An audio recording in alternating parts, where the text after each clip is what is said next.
बिस्मिल्लाहिर्रहमानिर्रहीम। अस्सलाम वालेकुम। देसी ब्यूटी टिप्स में खुश आमदीद। मेरी आज की वीडियो फ़ालसा के बारे में है। तेज़ बुखार और दिल की बेचैनी के लिए फ़ालसे को किस तरह इस्तेमाल किया जाए, ये जानने के लिए ये वीडियो आखिर तक देखें। और इससे पहले मेरे चैनल को सब्सक्राइब कर लें और बेल आइकन को दबा दें ताकि मुफीद और मालूमाती वीडियोस आप तक बआसानी पहुँच सकें। फ़ालसा दिल के लिए बहुत मुफीद है। ये मैदे की गर्मी को दूर करता है, खून साफ़ करता है और पेशाब की जलन को दूर करता है। शुगर और तबदीक के मरीज़ों के लिए भी बहुत फ़ायदा मंद है।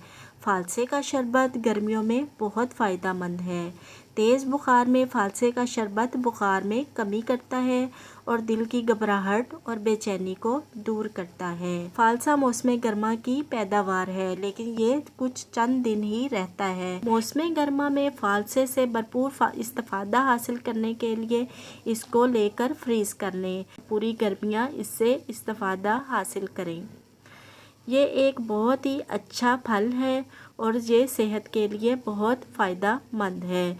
अगर बाकायदगी से इसका शरबत इस्तेमाल किया जाए तो गर्मी से होने वाली कई बीमारियों से छुटकारा मुमकिन है। वीडियो को लाइक करना मत भूलिएगा और इसके साथ साथ नीचे दिए गए कमेंट्स बॉक्स में कमेंट करें और अपने प्यारों के साथ ज़रूर शेयर कीजिएगा। इजाज़त चाहती हूँ, एक नई वीडियो के साथ हाजिर होंगी। अल्लाह हाफिज़।